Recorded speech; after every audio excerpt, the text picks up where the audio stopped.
las 2:16 en Canarias. Voy a beber un poquito de agua para contarte que desde pequeños la gran mayoría de nosotros pues hemos tenido a un superhéroe con el que nos hemos sentido bastante identificados. Bueno, las generaciones de ahora creo que tienen mucho más donde elegir. Cada superhéroe tiene unas cualidades que le hacen pues muy especial. Unos vuelan, otros tienen una fuerza descomunal, los hay que se camuflan o se convierten en invisibles, que estiran los brazos, que se cambian de forma. Bueno, hoy no vamos a hablar tanto de esos superpoderes, pero sí que nos vamos a fijar en sus valores, en la ética y también, por supuesto, en la fe. Y para hablar de esto, ¿quién mejor que Víctor Alvarado, que es maestro de religión y psicopedagogo? Él tiene un blog en COPE llamado Cine y Libertad y acaba de publicar el libro La fe, la ética y los valores de los superhéroes. Víctor Alvarado, muy buenas noches, 3:17 hora menos en Canarias. Gracias por madrugar y ayudarnos a poner las calles. Sí, estoy tratando de espabilarme, Pulpo, vale. Y me alegro mucho de estar con vosotros porque siempre he sido un pulpista y esto de poner las calles pues lo he hecho muy pocas veces. Esta va a ser la primera. Ajá, un pulpista, me gusta mucho eso de siempre he sido un pulpista. Entonces, Víctor, pues nada, bienvenido como ponedor, te doy la bienvenida y las gracias. Eres activo, como me estás contando. Vamos a empezar coincidiendo tus gustos directamente porque, claro, yo quiero preguntarte cuáles son tus superhéroes favoritos y por qué. Bueno, tengo mucha simpatía, por ejemplo, por el Capitán América y por Daredevil, pero, por ejemplo, Spiderman me gusta mucho porque conecta mucho con el mundo adolescente. Era mi favorito de esa época. Mi hermana y yo veíamos su aventura, incluso mi padre se unía. Es un héroe muy especial porque se lo toma todo con humor, a pesar de sus problemas, tiene sueños de adolescente, les da salida a los supervillanos, otra salida distinta, incluso en algún con descaro, o incluso también, valga la redundancia, la Virgen María aparece en 2 de las películas de Spiderman. Bueno, como tú dices, es verdad que es ideal utilizar los cómics como herramienta divulgativa con los jóvenes, y claro, con esa acción tan atractiva y las situaciones del bien y del mal también definidas, eso es muy importante, porque en ese sentido, Víctor, estos superhéroes son un recurso estupendo, entiendo yo. Sí, está bastante chulo porque, por ejemplo, el lema de Spiderman es un poder requiere una responsabilidad y, claro, eso está inspirado en la parábola de los talentos de Jesucristo, porque cada uno tenemos una serie de cualidades y tenemos que cultivarlas para que eso fructifique. Acabas de mencionar Spiderman, que dicen ahora los más jovencitos, entre todos los que son pues los más conocidos. Me gustaría conocer, Víctor, por favor, ¿qué valores cristianos resaltarías en cada uno de ellos? Por ejemplo, Superman es un personaje totalmente mesiánico, utiliza sus poderes para hacer el bien. Fue creado por 2 personajes o 2 autores judíos como Jerry Siegel y Joel Shuter.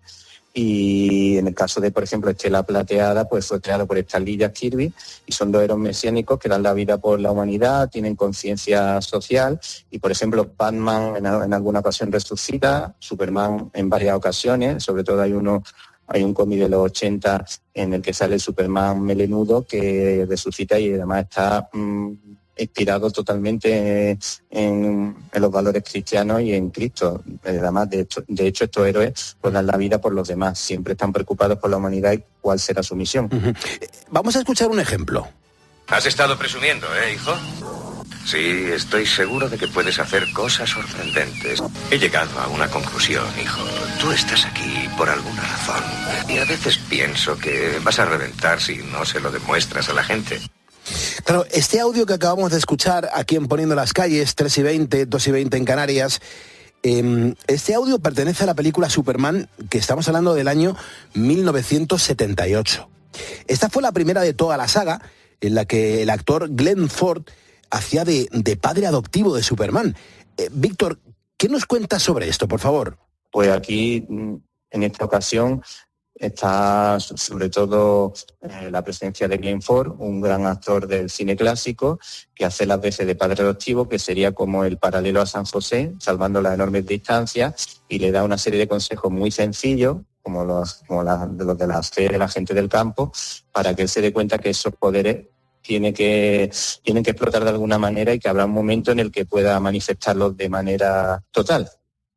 ¿Sabes lo que pasa? Que es verdad que tú tienes mucha experiencia porque has hablado antes, por ejemplo, del carácter mesiánico. ¿Nos puedes, Víctor, por favor, contar a los ponedores, sobre todo con detalle, toda esta influencia en las historias de todos estos cómics? Bueno, la mayoría de los cómics, los personajes pues tienen una serie de valores, una formación y de alguna manera descubren su vocación. Por ejemplo, el personaje católico de Daredevil, que cayó en manos de Frank Miller, que es uno de los grandes autores, pues un ejemplo de confianza en Dios, de honradez y de cómo hay que aplicar el sacramento de la reconciliación, pues siempre perdona y olvida. Además se confiesa con un sacerdote porque su padre era boxeador y nunca quiso amañar combate, y en Daredevil Guerra Civil, pues Daredevil se entrega como si fuese Jesucristo sin utilizar la violencia, aunque a veces es violento, porque es un personaje violento. El Capitán América, por ejemplo, es un patriota, siente la llamada de la patria y a la vez confía siempre en Dios, y además tiene una cosa muy bonita que nos recuerda a la frase de dejar que los niños se acerquen a mí, porque siempre trata a los niños con mucha delicadeza, con mucho cariño y siempre cumple su palabra. Y por ejemplo, Rondador Nocturno es un sacerdote y reza al Señor, sale en muchas películas y en muchos cómics, y Hellboy, a pesar de ser un diablo, para poder luchar contra su debilidad, pues siempre lleva un rosario, como se puede ver en la película de Guillermo del Toro. Hombre, es verdad que es un arma inmejorable para llevar mensajes hasta los adolescentes, que son tan cambiantes y que además tienen ese lío en la cabeza en muchos momentos, y yo creo que por eso, bueno, pues le llama tanto la atención la existencia de superpoderes. Vamos a quedarnos con esta palabra, con los superpoderes. Me pregunto, Víctor, ¿la fe es uno de esos superpoderes? Bueno, en un mundo contradictorio en el que siempre se dice que podemos conseguir todo con nuestras propias fuerzas, pero se exige cada vez menos en los centros educativos. Ser cristiano y tener fe te pone límite y te permite ver el mundo con esperanza para afrontar los problemas desde la óptica del amor, confiando en el reino de Dios y en la búsqueda de la felicidad. Entonces, a través de películas, series y cómics, podemos educar a los chavales. Siempre hay que tener una buena formación religiosa, intelectual, y desde luego hay que utilizar siempre el sentido común, ya que, por ejemplo, la cultura woke propone la cancelación de muchos tipos de pensamiento. De alguna manera, la cultura últimamente de la muerte favorece el aborto y la eutanasia, pero, por ejemplo, está Spider-Woman, que es un cómic pro vida y en el que aparece ella hablando de la maternidad con sus luces de la felicidad que le provoca tener un niño y el cansancio y el estrés que supone cuidar a un bebé, pero sale incluso luchando con su barriga de embarazada. Por ejemplo, tenemos en la película de Slash a Maribel Verdú haciendo de madre, que da un abrazo de los más bonitos que se han visto en la historia del cine. Capitán América, como es un hombre vinculado a los años 40, pues pronuncia una frase de tener y no tener de Howard Hawks, que me necesita Silva. Por ejemplo, Lobezno, Viejo Logan, en un cómic que se titula de esa manera, pues nos ofrece una historia que recuerda a Los Tres Padrinos de John Ford, que es la película más explícitamente católica del cineasta ganador de varios premios Oscar. Y, por ejemplo, en un cómic de Grant Morrison, sobre la capa de Superman, dice que cuando te la pones, nada puede hacerte daño, y tienes que ponértela, y que tiene muchísimo que ver con la película La túnica sagrada, de la que se habla mucho en COPE, porque es una grandísima película. Fíjate, salvando las distancias, Víctor, por supuesto, pero quiero pensar que Jesucristo, pues también fue un superhéroe. Jesús es más que un superhéroe en la vida real, ya que pasó haciendo el bien tanto a los más débiles de la sociedad, leprosos, mujeres y gente sencilla, como a las clases altas de la sociedad, como Nicodemo o Zaqueo. Él transformó el corazón de todos ellos, saliendo al encuentro de las personas, y la Eucaristía nos transmite fuerza. Además, tenía bastantes poderes porque curaba enfermedades, resucitaba a los muertos y tenía el poder de perdonar los pecados para que las personas pudiésemos ser felices, porque además tiene un valor muy importante, que es amigo que nunca falla, como muchos de estos superhéroes. Uh-huh. Hombre, hablando de amistad, también hay un punto importante sobre esto. Me estoy refiriendo a los grupos que hacen entre ellos, cómo conviven, cómo se unen contra el enemigo. Es que eso también está cogido de la fe cristiana, ¿no?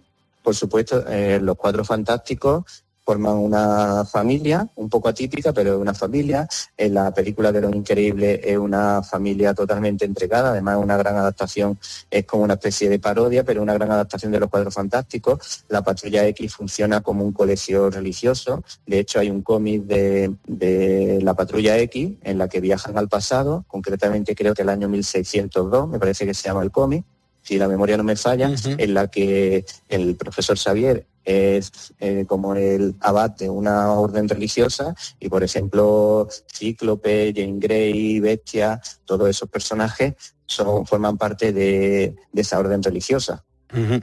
Hombre, no me digas que no es un ejemplo perfecto esa unión que tienen entre todos contra los villanos. Esto es importante. ¿Son como una especie de ángeles caídos? Bueno, en parte sí. Por ejemplo, Mística, esta mujer de los X-Men que puede convertirse en quien quiera, pues era buena al principio, pero cae del lado del mal.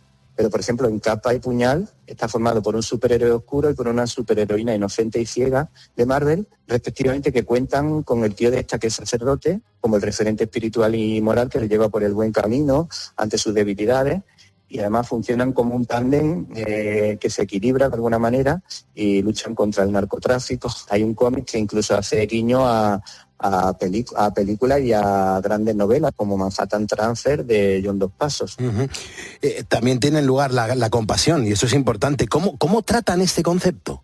Bueno, por ejemplo, si hablamos de las debilidades de los villanos, Alimaña sufre por los abusos que tuvo en la infancia, el Doctor Doom llora tras los atentados del 11S, que ahí lloran todos los villanos y los héroes. Magneto sufrió los horrores del nazismo, y por ejemplo la novia del Joker está muy triste porque el Joker pasa olímpicamente de ella, y hay cómics de Harley Quinn, que es la novia del Joker, que son realmente divertidos, y de hecho este trabajo tiene varias lecturas. Una, que está todo hecho con gran sentido del humor. Segundo, con gran sentido de la profundidad, de comprender un poco las debilidades de estos personajes y cómo practican la compasión. Por ejemplo, Batman y el Teniente Gordon se ayudan el uno al otro porque tienen claro que el no matar es lo más importante. Entonces, cuando uno de los dos tiene la tentación de matar a un villano, pues hablan entre ellos y se dicen, por ejemplo, no lo hagas porque este no es el pacto que tenemos. Y si rompemos este pacto, rompemos la amistad que nos une. Uf, tremendo. Ahora vamos a escuchar el segundo audio que nos ha propuesto Víctor. Pete, escucha, estás cambiando, lo sé. Yo también pasé exactamente por lo mismo, Peda. No exactamente. Peter, en estos años es cuando un joven empieza a convertirse en el hombre que va a ser hasta que se muera. Ten cuidado en qué te conviertes. El chico ese, Flash Thompson, posiblemente se lo merecía, pero el hecho de que puedas atizarle no te da derecho a hacerlo. Recuerda que un gran poder conlleva una gran responsabilidad. ¿Qué nos dice de este diálogo de Spider-Man? Eso es importante. Bueno, pues el mensaje es muy bonito porque la tía May y el tío Ben son los padres adoptivos de Spider-Man. Uh-huh. Y el tío pues le da un consejo muy especial porque es un hombre comprometido, su mujer es religiosa y reza un Padre Nuestro en la primera película de Spider-Man de Tobey Maguire, y le da el consejo que todo chaval necesita, porque los adolescentes están un tanto desorientados, sobre todo en el mundo que les toca vivir, y necesitan consejos de alguien que tiene experiencia y que sabe cómo es la vida y que trata de sacar lo mejor de su sobrino. Mira, 3:30, 2:30 en Canarias. Ahora te quiero preguntar directamente sobre tu experiencia como profesor con los chicos. ¿Cómo aplican las historias de los superhéroes y qué te dicen ellos? Lo primero es que se sorprenden de que yo conozca tantos personajes, y luego pues intento que vayan observando la relación que tienen esos personajes con lo que estamos dando en la clase de religión. Pues yo por las mañanas me dedico a dar clases de religión y por las tardes pues tengo una colaboración en la radio porque dirijo un programa de radio y tengo una colaboración en COPE que se llama Cine y Libertad. Pues intento buscar esa relación para que los niños comprendan cómo Jesús intentó cambiar el mundo y cómo estos superhéroes lo pueden hacer. Es una forma de acercarme a sus intereses y de alguna manera que ellos puedan comprender quién era esta figura. Por ejemplo, cuando Daredevil lucha contra María Tifoidea, que el nombre se la trae, pues ella es una mujer que promueve el hedonismo y un estilo de vida propio del mundo alejado de Dios, y Daredevil pues le responde con bastante inteligencia. O, por ejemplo, hay un personaje creado por Jack Kirby que se llama Mr. Milagro, en el que este señor habla de la paternidad e incluso tiene una reflexión que nos invita a creer. Para ello utiliza el pensamiento de Kant y de alguna manera también razona para demostrar que Dios existe y que le está ayudando en esa labor de la educación de su hijo. Hemos comprobado cómo hay otras perspectivas, otras vertientes pedagógicas que se salen de lo que conocemos, en este caso el cómic, las aventuras de los superhéroes, y es lo que le ha motivado a Víctor Alvarado para escribir su libro La fe, la ética y los valores de los superhéroes. De esta manera su influencia no solo llega a sus alumnos, sino a todo aquel que lo lea. Sí, claro. Como decía, este libro tiene la primera lectura del humor y la profundidad, pero también acercamos a los chavales, a los jóvenes y a los adultos que se acerquen, porque se lo van a pasar muy bien, también la doctrina social de la Iglesia, con encíclicas del Papa Benedicto XVI, el Papa Francisco, San Juan Pablo II o León XIII, porque hay un cómic, por ejemplo, de Batman en el que se retrotrae a la revolución industrial, a través de una colección que se llama Otros Mundos, y entonces a través de todas esas cartas y algunas citas evangélicas comprobamos que muchas citas evangélicas tienen mucho que ver con los cómics de superhéroes, salvando claro las diferencias que existen, pero se nota que los autores se han inspirado en ellos. Por ejemplo, hay un cómic de Lobezno en el que este señor pues baja a los infiernos y es un guiño clarísimo a la Divina Comedia de Dante, por poner un ejemplo así curioso. Pues no hay tiempo para más, Víctor. Te agradezco un montón que estés aquí poniendo las calles con nosotros. Gracias por el madrugón o por acostarte tarde. Víctor Alfaro, maestro, también pedagogo y autor de La fe, la ética y los valores de los superhéroes. Gracias, hermano. Bueno, muchísimas gracias a todos. Esta oportunidad a ti, Pulpo, y un abrazo. 3:33, las 2:33 en Canarias, poniendo las calles en la cadena COPE, dando la bienvenida a los ponedores que nos acaban de seguir por primera vez en Facebook.